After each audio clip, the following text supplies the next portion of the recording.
Hi, welcome to this video from Eastgate.tv. I'm Tim, and I'm joined today by Pete Carter, who's one of the directors here at Eastgate. Hi, Pete. Hi, Tim. Pete, one of the things that people comment on when they come to Eastgate is the freedom that they experience here, and I know that that's a high value for you. So how have you built a culture of freedom? Okay. That's one of the things I love hearing from people when they come to Eastgate is that they experience freedom here. And that often makes me think, well, what is it that they're experiencing? What is it they can possibly feel? And number one for us is the presence of God. Where the Spirit of the Lord is, there is freedom. So freedom is simply a direct attribute of the presence of God, who He is. And the Bible also tells us that it was for freedom that Christ set us free. So Jesus paid the price to make sure that we lived in freedom. He didn't just set us free from our sin, but He set us free to live the life that He's called us to do. And so we want to make sure that we value all that God's done for us. So we put His presence first and we recognise Him. And then we work hard to create the environment that He wants us to live in. And there are some key parts of that in my understanding. And number one is that Jesus placed the same value on every human being on planet Earth, and it's important that we do the same. So everybody at Eastgate is regarded with equal value. And so we want to value everybody, but we also recognise that everybody is different. So the ability to value everybody, but also value their differences is really important. So we're not just trying to create a culture of clones, but a culture of people who are free to express themselves in their own individual identity. But alongside that is that everybody knows to know that they're part of a community. And again, the Bible uses an analogy of the body, which obviously appeals to me as a medical doctor. I understand how the body works. And then there's an illustration of that. I want my hand to be able to work freely as it's designed to move. But if my leg's not working freely, then my body's not fully functional. So we need every part, every member of the body of Christ. And if we think of Eastgate as a local church, then every member of our church, we want them to be free to operate in the way that they're designed to do, but in connection to other people. So there's a sense of freedom, but with the responsibility of connection. And how does that work in relationship with other people? And I've heard you talk a lot about the importance of people being able to think for themselves, and also people being free to say no. Yes. Could you just explain a bit more about that? Yeah, I think the basis of good Christian discipleship, in my understanding, is the ability for people to think properly and think for themselves. And the Bible tells us that we're transformed by the renewing of our minds. So we need people to have good minds. And it also says that God hasn't given us a spirit of fear, but love, power, and a sound mind. So the ability for people to think well, that means they need to be able to think in a free way. They need to be able to think for themselves. So we always teach people how to think, not what to think. So that there isn't a party line here at Eastgate on every individual subject. We want people to be able to think through from the basis of principles so that they can apply that to every aspect of their life, rather than they keep having to run back to us for the answers. It's also important that actually we can disagree on things, because not everybody thinks the same. And we have a principle here also that you're free to ask me about something or to do something, and I'm free to say no. Then we have really genuine relationships where the Bible says that your yes be yes and your no be no. That's about genuine relationships. So if somebody asks me if I'm available and I say no, it's a genuine no. So when I say yes, they know that I'm doing it in a way that's a free choice, not a begrudging duty. So I think that those are really important aspects of how we build life here. And how do you avoid having chaos? In a culture of freedom, how do you avoid chaos? Well, I think the culture of freedom, obviously, it raises all sorts of questions, and those questions are addressed in the Bible, particularly in Galatians and Romans, where it says, if you're that free, can you just do whatever you like?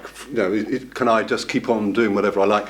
And the Bible's quite clear that if you live in a context of loving relationships with other people, then you will take other people into consideration as you express your freedom. So there can be simple examples like I'm obviously happily married to my lovely wife Kim. I love her. Also love sport. I'd love to watch sport, but if I watch more sport than I would be helpful in our marriage, then our marriage suffers, and that would not be a good expression of my freedom, because there's a greater concern in my life of building that relationship I have with Kim. So if I have a regard for my relationship with other people, then the way I will behave will be in consideration with them as well. So freedom has to go along with responsibility, and that's one of the ways you guard against the chaos of it.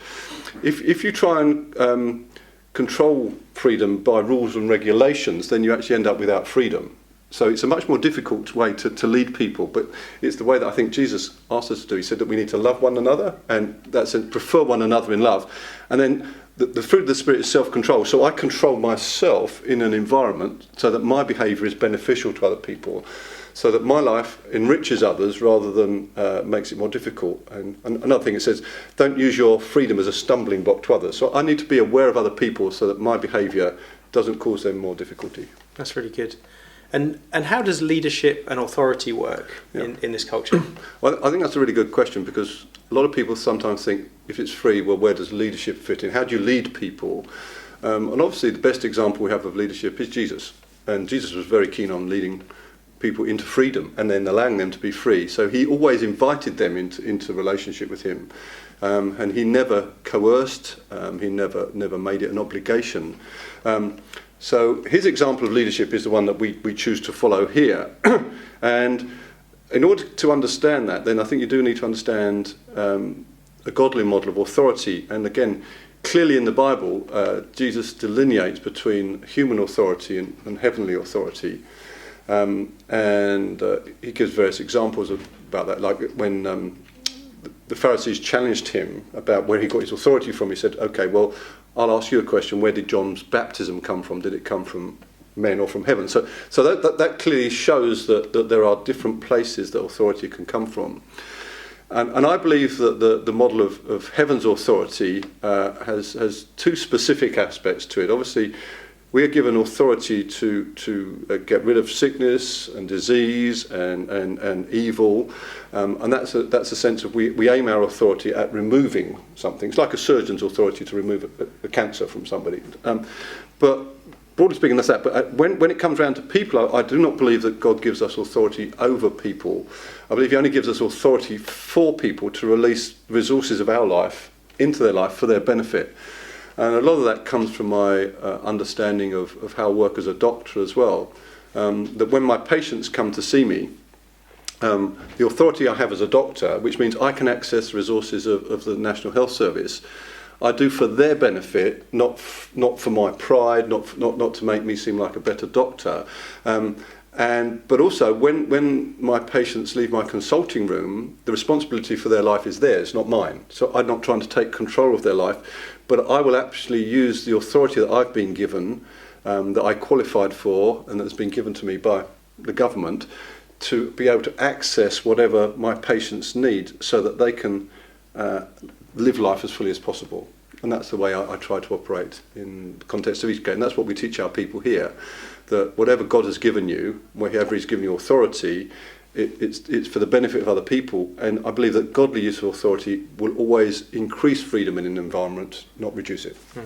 And the flip side of authority is submission, which I know can make some people nervous. And I've heard you talk a lot about the idea of mutual submission. Could you just explain briefly how you see that working? Yes. Yeah, I think that's the question that needs to come up, and it needs to be raised, because I think the word submission has become a very negative word in the mind of most people, but particularly Christians, because I think it's been allied to authority in a way that's taken authority over people. So the question of who are you submitting to, who are you under, those are the questions that are often connected to that. And so I think you need, if you get a good understanding of what heaven's authority looks like, then that helps you understand what heaven's submission looks like. And it goes back to recognising everybody has value, that everybody has God-given abilities and gifts. And so I would use a word to help me explain submission, which is respect. So I respect everybody in my environment.